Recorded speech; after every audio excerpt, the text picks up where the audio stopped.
Ladies and gentlemen, welcome to this episode of the NK Review. Today we're talking about Frostpunk. Frostpunk, developed by 11-Bit Studios. A game set in 1896 or some such, where a great ice age has decimated society, and only those brave souls of the British Empire have the superb idea of going to the Arctic to stay warm. Wait, actually no, there is a reason. See? This is a pretty good start, Frostpunk. Let's review you. Even though you came out ages ago, hashtag better late than never! Okay, roll the logo.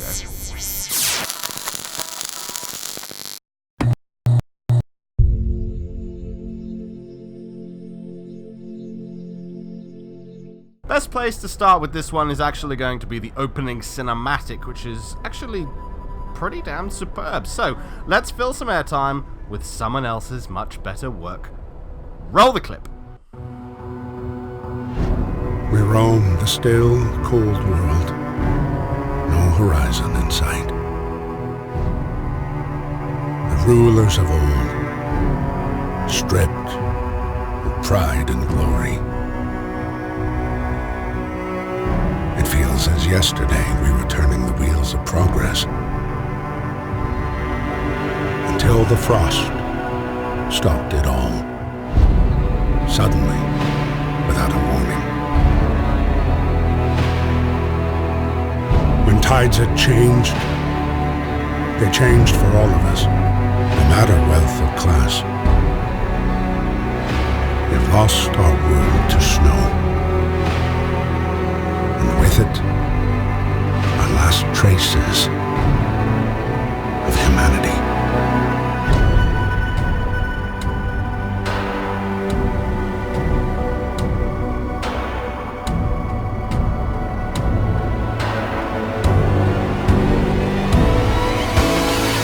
We bid farewell to plenty, and for those who remained came the time to adapt. We decided to leave our homes and head north. We roamed for weeks, maybe months, leaving behind all the things we once believed had made us. It was hope that pushed us forward. Slowly, step by step. We knew the cost of our journey, and we paid the price 100 times. Finally, the time has come to build the last city on Earth.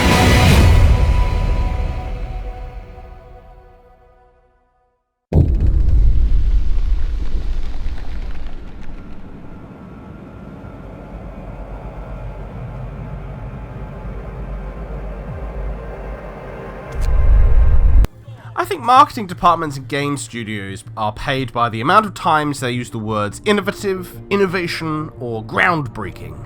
So the words have pretty much just become wispy nothings of verbiage, akin to saying buy this cat because it's fluffy, but I'm allergic to cats, so f*** that.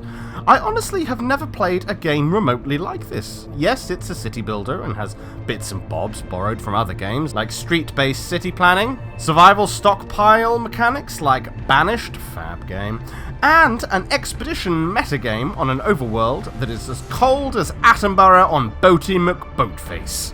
That is remarkably similar to that of Anno 1800, but Anno came out after this, so those blue bite dudes have some explaining to do. So this game that is remotely like no other game, what exactly is it all ruddy about then? So cold. You are the captain of the expedition you saw in that amazing cutscene with a more amazing voice than even my own. And now you've reached one of the Arctic generators. It's your job to build a city to keep these people safe. The last city on Earth. No pressure.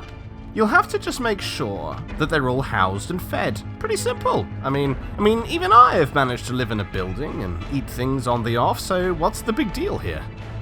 Oh yeah, that. Just in case you haven't noticed, your city is in the Arctic, in the middle of an ice age, so temperatures are going to get a little bit silly.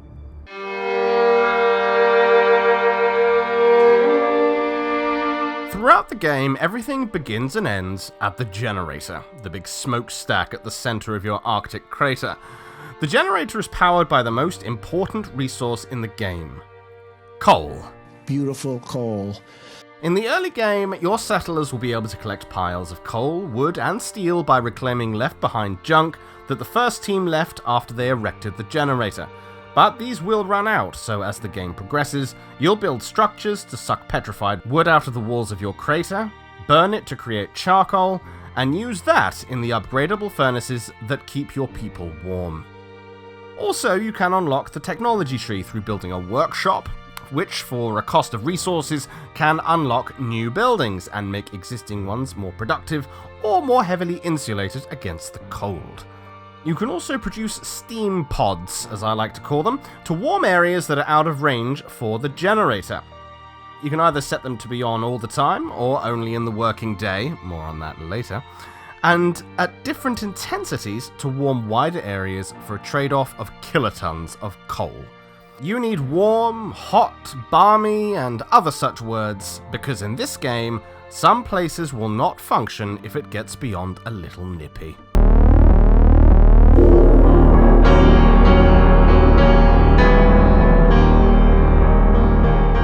No matter the number on the terrifying thermometer, what is considered comfortable and what is considered truly freezing is represented by a coloured thermometer. At the red top is comfortable, then livable, then chilly, cold, very cold, and freezing.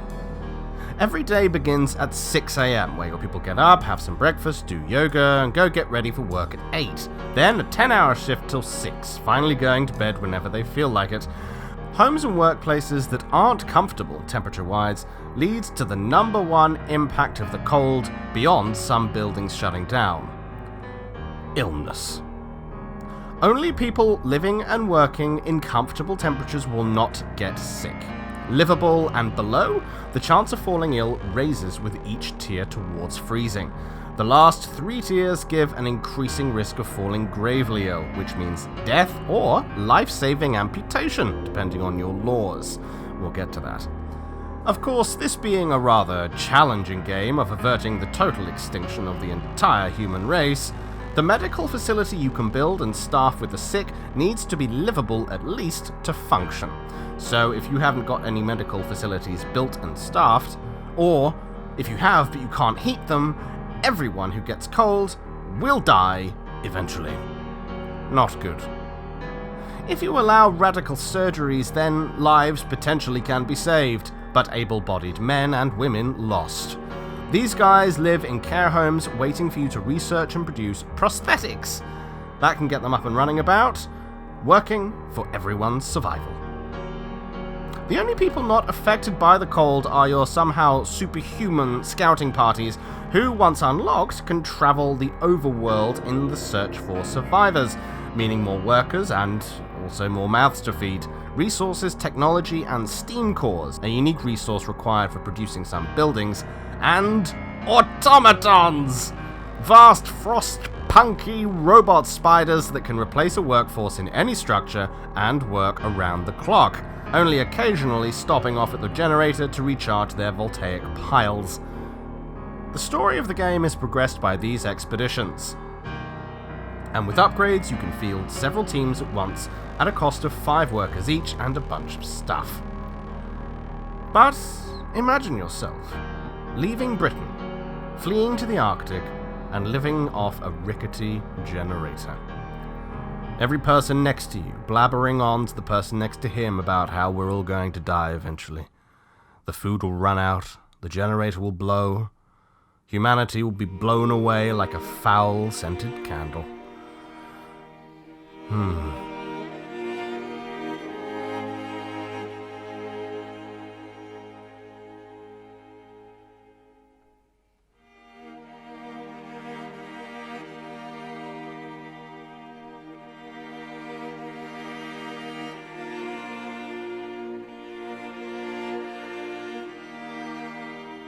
Your situation throughout the game will seesaw between critical and desperate, especially when the storms come and the temperatures go mental.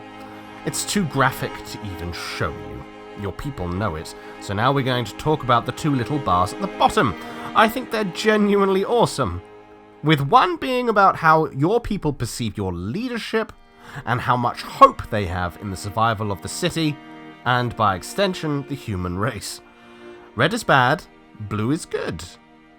Your population is split into 3 strata. Unskilled labourers are called workers, educated professionals are called engineers, and little people are called children. One of the first decisions you'll have to make is whether to put the kids to work before you open the Apocalypse Academy of wasted resources. If you kept the children at home for the whole game and survived, please tell me. That decision is part of a book of laws, and you can sign a law every day or 2. A day is a long time when you're on the brink of extinction, so choose carefully. Each choice, like whether to amputate severe frostbite, whether to freeze dead bodies as an emergency food supply, or to hold funerals so that their loved ones can finally say goodbye, each choice has an impact, and you'll spot it down the line. Bubbles of desperation literally appear over the city. Click on them to give an audience to one of your citizens or advisors. An overprotective mother worries her shy son will get hurt at work. She's right to worry, but that son can carry coal to the generator, and if the coal doesn't get there in time, the city dies. Your call, Captain. After a plot event, you'll have to make a choice about giving your people a lasting identity in an effort to combat the Londoners, a cabal that wishes everyone to go back to a frozen London with them. Half your original expedition didn't survive the journey north, so essentially the Londoners are just a delusional suicide cult, and your job is to save them from yourselves. You can use dictatorial discipline, or the highlighting of a higher being to devote oneself to, order, or faith. Each choice has ramifications, and new laws and buildings will be unlocked. I won't talk much about them because discovering the society you may unwittingly create may be full of hope or full of fear, but very well may be a shock to you. And that leads us nicely into Frostpunk is as much of a thought experiment as it is a city builder and management game. The choices you make will define human culture for however long your city can hold on. The unintrusive and beautifully designed interface are effortless to navigate, the choices are heart-wrenching, the presentation is fabulous, and the experience is bleak but compelling. It's your job to save the world, but presented in the most human experience of this genre I have witnessed. Be sure to hit subscribe and hit the likey button if you enjoyed this video. Also, thank you so much for watching, and many thanks to my patrons who are supporting the channel. Like what I do and have done, click on the Patreon button that's coming up shortly. Have you played Frostpunk? What did you think? And most importantly, what game do you think is worthy of the MK review? Until next time, this is Nova saying bonsoir.